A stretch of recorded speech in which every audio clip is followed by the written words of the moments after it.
నా బాడీలో బలం లేదు, చాలా నీరసంగా ఉందని చెప్పేసి చాలామంది మల్టీవిటమిన్స్ తీసుకుంటారు డాక్టర్. మల్టీవిటమిన్స్ ఇలా తీసుకోవడం వల్ల నిజంగా ఆ శక్తి అనేది వస్తుందంటారా?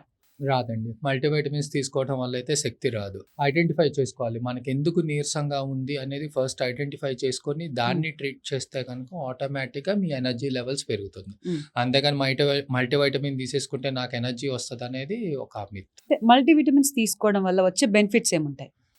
సపోజ్ మీకు ఇప్పుడు బి12 డెఫిషియన్సీ ఉంది. హ్మ్. బి12 సఫిషియెంట్ క్వాంటిటీలో ఉందనుకోండి. హ్మ్. యెస్ మీకది యూజ్ అవుతుంది. హ్మ్. లేతే ఇప్పుడు మెగ్నీషియం సఫిషియెంట్ క్వాంటిటీస్‌లో ఉంది. మీ హ్మ్. బాడీలో మెగ్నీషియం డెఫిషియన్సీ ఉంది. హ్మ్.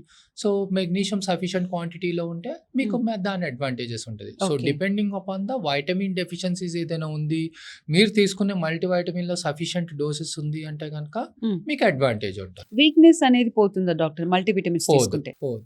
హ్మ్. We need to identify the cause. What is the cause for weakness అనేది హ్మ్. ఐడెంటిఫై చేసుకొని దాన్ని ట్రీట్ చేస్తేనే మీ వీక్‌నెస్ పోతుంది. ఓకే.